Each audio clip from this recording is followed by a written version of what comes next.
only Audrey Kaipio, the champion maker. So Audrey, how did you get the name the champion maker? The champion maker tagline was given to me by my very first male world champion, Sean Stafford, two-time WBFF world champion. He just called it after his first win, and it instantly stuck, and everyone started using it. So it was the best tagline, and it stuck because at every show I go to, I get on the champion. It's true saying. Have you competed in the past and where? Yes. So when I started in the industry, there was no competition industry in the UK. I searched for years for a show here. I'm from Canada originally, but I was living here. And I finally found one. I'm like, yay, I found a show! I prepped, I got ready, and there was no Facebook back then or anything to research more, but I did the best I could. And I showed up with my friend, and there was one other person in the entire show. And so my friend joined on the spot. She was a bodybuilder. There was 3 people in the show. This show was the only show in the entire country for fitness model bikini. Nothing else existed. UKBFF hadn't started bikini or physique yet. WBFF had only just started in Canada with one show. There was nothing here. So that one show with the three of us in it, needless to say, I won my category. I was a guaranteed winner. I knew I had it. But from there, what happened was I didn't compete again, but I was fascinated by these shows in Canada because I'd seen them in Canada come here. So I helped to grow the industry at that point. So what I did was I wrote tons of articles in Ultra Fit magazine about these competitions. And tons of people would just come to me, what are these competitions, these fitness competitions? I want to compete. I go to the gym, I want to do something, but I don't want to do a lifting competition or physical marathon or something like that. So the industry started growing, but it was so tiny. So the first year I was in the show, it was 3 people. Second year, I think there was 20 people. Third year, 50 people. Fourth year, maybe 70 people. Then at about the 5-year mark after that, other shows started popping up. But for the first 4 years, there was only that one show called Fame, and that was it. It was that tiny and small. So yes, I did compete. 2007, champion. How long your competing career was? What was the time span with that? Was that over a year? A little longer? My competing career was literally just that year. I loved it. I learned so much from it. A lot of what not to do as well with diet and all that stuff. I was a trainer at the time, and I learned tons. But the performance has always been my interest. My background is in the 1970s and 80s. When I was a child, I was in a teenager. I was in modeling school in Canada, which was the best thing ever. Like, I just excelled at it. I hated things like piano lessons and guitar lessons that my parents had me in. But modeling was amazing. We learned T-walk, we learned how to pose the natural way. Modeling back then had a very sassy, kind of Victoria's Secret way of presenting yourself on stage. And I always got chosen to be in the mall fashion shows for my school. And that was kind of the start of it with the school myself. So, what was the question? What did you want to be when you grew up? So when Audrey was a little girl, what did you want to grow up to be? When I was a little girl, I wanted to be a model. Now, I was in modeling school, as I said, and I loved it. I excelled at it. I remember from my class, I was the only one from my class to be chosen for the fashion show, for the mall fashion shows where we did our fashion shows. The other girls that were chosen also for the way more advanced classes, they've been there for years, but I was the only one chosen in my first year. I remember being so excited going to the fashion show. My dad's driving me and said, just so you know, you can't make a career out of this. Look at me now! Again, if I hadn't done that, none of this would have been possible with what I'm doing now. So at a very young age, I wanted to do that. Then as I wanted to be a comedic actress, but I did a lot of comedy. I worked with Anton Deck. We did a Anton Deck Undercover, did a joke on Emma Bunton. I worked with Paul Whitehouse. I've done comedy improv theater. So I have done comedy acting. But obviously I didn't become a millionaire off it all. So, but comedy was my biggest love. I just absolutely love comedy acting, or the more kind of steamier roles. But I don't like anything in between. I don't like to cry. I could never, in drama school, people cry every single day, and it always gets applauded. It's like, well done for crying. And people just will cry at anything. They're like, no! But it's applauded in drama school, and I'm just like, I don't want to cry. I can either do something sexy or do something funny. One of the two. So those were kind of the things that I wanted. But one reason I don't really believe in goal setting anymore is I could never set a goal to be the #1 posing coach because it didn't exist. So a lot of times when I would set goals for myself, like to get certain acting jobs or to do something in the acting industry, whatever, I would fail at that goal and not receive it, and I would be so sad. Because books like The Secret would say, you know, you have to know what you want, and that's all you go for. That's the thing, and tunnel vision to that goal. But because I had tunnel vision to, I want this one thing to happen, probably I had a lot of other opportunities in other parts of life that I was saying no to because I thought, no, this is what I want to do, and books like The Secret say to do it. So I no longer believe in those kind of books. I believe in saying yes to everything that's kind of on offer around you, and it'll eventually lead to the next thing. Because essentially that's what happened with what I'm doing now. I just somehow accumulated skills for 46 years, since the 70s. Every single thing I've done has given me the knowledge for what I teach now. And I sometimes do think, good Lord, I'm an expert, and people fly from America to see me and Dubai to see me, and like, Mom, I'm an expert. And it's just, you know, I know what I'm doing inside and out. When I look at a body, when I look at a personality, it's just so easy for me. And it does blow my mind, like, how did I become an expert? I'm an expert. And it's amazing, but it's because of all these skills and yeah, becoming a failed actress, having a lot of bad performances, all these things in the past that didn't maybe work out, but they gave me the skills for what I do now. So my advice, have goals, have to have a goal, but veer off that goal when other opportunities come up for you is what my advice for choosing your dream job or where to go in life. Did you go to stage school then when you were younger? I didn't go to stage school as a child. I went to drum school after when I was older, but in my town, I grew up in a small Canadian town.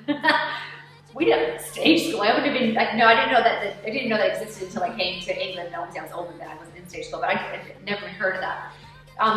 When I started in acting too, remember, nobody was really on the internet in the 90s. So like the first time I think I got an email account was 98, and I didn't have my own laptop right in there. So how I researched acting schools, I was like, oh, I'm going to be on a funny show like Saturday Night Live. How do I do that? I just go, where are there schools? So I went to the library and found the yellow pages for schools in New York. And I called them, I'm calling from Thunder Bay, Canada. I want to come to New York to study acting. They're like, how did you find your number? Like, the yellow pages at the library. Like, I was just like, well, how would you do this? How does this happen? And then I found out that people on Saturday Night Live, the show, they all started in improv comedy theater. So, oh, okay, well, how do I find that? You know, like, this is all these, like, it's so difficult to find information back then. It's like that long ago. But now, like, anything you want to do, you do a Google search. It's like, oh, okay, that's how you do something. Back then, I had to be very resourceful on how to figure things out. Had to put in the work. Who has been one of your biggest influences? Well, I want us to go way back to the beginning. So when I was in modeling school I started in the 70s, the 80s was my favorite modeling school, Lakewood Modeling School in Thunder Bay, Ontario, Canada, small place. Our teacher, Pat Potts, oh my God, she was this older woman. She must have been like well into her 60s. She'd been teaching models for 40 years. She originally was from England, but she married someone who was from Thunder Bay, hence she settled in a small town. Like, how lucky am I being from a small town, and the best modeling school in all of Canada, I happened to be there.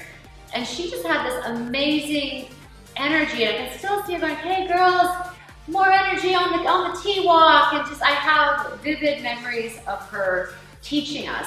Then she was very elderly. She started getting a little bit of dementia and stuff like that, and then her daughter took the school over. Although her daughter had been there for 20 years helping the school from childhood up to adulthood, it was never the same. It was, even though someone has some skills, to actually get us enthusiastic and to inspire us, it is a talent. And Pat Potts, I'm really lucky I got to mention on my website in my bio. I like giving thanks to people who start things.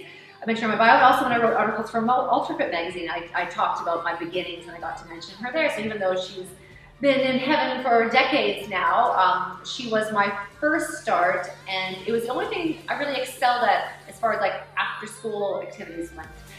My parents had a guitar. I can't play a note. I think I was a guitar for like 6 years. Can't play a note. Don't know anything. Like, because it's like they had me in piano. I think I know what a C note is, but years in piano. What else? Good God knows what they put us in. But that was the one thing. It was just like, this is so fun, I love it. And basically what modeling school was, we would have, it was 2 rooms in the back of her house. One was the big tea-walk room. So we'd start usually with a dance class first to kind of warm ourselves up, and then we would go to the other room, it was the makeup room. Each of us had our little stations with the lights. Then there'd be a demo first. So when you're a beginner, first you learn skincare, then you do demo, and then you learn how to wash your face. Then you learn manicure, pedicure, hair care, and then every lesson is makeup after that. So they would do a demo, and then you sit in front of your mirror. We're like 13 years old, putting on like transvestite makeup. Now I know girls have a lot more makeup, but back then I had more makeup than any 13-year-old ever. I had like this big case, and it was just outrageous at that point for a 13-year-old to have that much makeup. And I was like, this is great. My mom didn't mind. She was like, give me blank checks to buy it all. And it was the funnest thing. And it was just really excelling and being always chosen for the fashion shows. It was just something I absolutely loved. So that was my first and best influence. She also then had all these cutouts of pictures on the wall of all these models she taught for like 40 years and stuff. And some people went on big to New York City and stuff like that. Like obviously a lot of people just take model school because anyone can enter. But it was like there was this buzz around it, and our teachers were just gorgeous. I don't know how this one never became actually a supermodel. Like some people just don't have the right timing or place, but there was a buzz about it definitely. And then at the big fashion shows, sometimes some people had made it and gone to Chicago or somewhere where they would come back and would be on a fashion show and be like, oh my God, so it was definitely like this buzzing feeling. It's amazing. Did you do a lot of fashion shows yourself in the beginning? Yes, yeah. Did you enjoy them? Oh yeah, I love them. The first one, I posted some photos on Facebook. It's obviously old photos. I took a snap on my iPhone. And I still remember them. I was on the T-walk. I'm 13 years old, and I had a mouthful of braces, so I wouldn't open my mouth. And I had a really bad perm. And I remember waiting for my brother. My brother was there. I want to take a picture, so I'm like in the pose, whatever it is. Take the picture. I'm thinking I gotta like move on. And it's like funny how you can remember like a specific moment. Yeah. So your career history is in modeling. How did you get interested in the industry? What led you to the fitness industry? So many different skills I've accumulated over my lifetime kind of came together. This career I have now didn't exist, so I couldn't say, oh, I want to be a posing coach when I grow up, because it didn't exist. As far as I know, I'm the only full-time posing coach in the entire world, is what I've been told by my American friends. But I don't know that for a fact, but that's what I've been told. So basically, I just started accumulating skills, and then what happened, Kate? 70s and 80s, I was in modeling school and doing the T-walk and all that. I became an actress and a performer, I was drama trained, learned tons of skills from that, was on stage in a whole bunch of different kind of performances, really learning about how to work an audience, what works, what doesn't, how to tap into losing your inhibitions, how to tap into your personality, conveying your personality on stage. So for a few decades I was learning all this. Then when my acting career was kind of like, oh, I'm not making too much money from it, I thought to myself, well, I need to do something on the side to make some money, because acting's not paying the bills, so to say. So what I did was I retrained to be a personal trainer, and I did that for a couple years. And then I was like, this isn't very glamorous, like, this is not me, like, I'm in a gym and like, this sucks. And then in the back of Oxygen magazine, I heard about these contests in Canada. There was nothing here. And I became fascinated. I flew back to Canada to watch one of the shows, and I was like, wow, it was fame back then. But there's nothing here. So it took me a while. Then in 2007, I found that one show that was here, and I entered it with 3 people in it. So that's how I got into it. Then I was still a trainer. I was doing the comp prep programs. Nobody knew what a posing coach was for these. Nobody was like, wanting to hire me for that. So I had a few clients who I did the training for, and then the posing was more of an add-on for them. And they won, obviously. So everyone I coached won because they were completely polished around all the edges. Then once it started getting a little bit busier in the industry, I dropped doing the prep coaching and stuck to my true love, which is performing. And so I always talk to my mom about this, like if we hadn't started modeling school in the 70s and 80s, where my first start was, and then everything I've done in my life, from being an actress, performer, personal trainer, all these kind of skills just came together at once, and it does kind of blow my mind, like how did I become an expert in something? But 46 years of doing different things, and that's where all my knowledge came from. So it is quite interesting, I think. So I don't believe in goal setting. I could never have set this goal to do what I'm doing now. It just all kind of came together. Fame was the first fitness show that you ever presented. How did that come about? How did you end up being presented for the show? So Fame, I competed in Fame in 2007, and then the next year, 2008, I co-hosted it with Rob Rich's Famous Fitness Model. They had flown him over to host with myself. Quite simply, it was a little circumstances. So that year, judging was Angie Weston. The year before, she had competed in Fame herself. They asked her to judge. They didn't have a promoter in the UK because their promoter had died. Oops. So they were at a loss, hence the show was down to like 3 people. They had nobody. So because she had judged, they said, can you be the promoter the next year? And she did. And then again, she had a very small circle of people she knew because I was competing in it, and then asked me to, there's nobody in the show to ask. Who else was there to ask?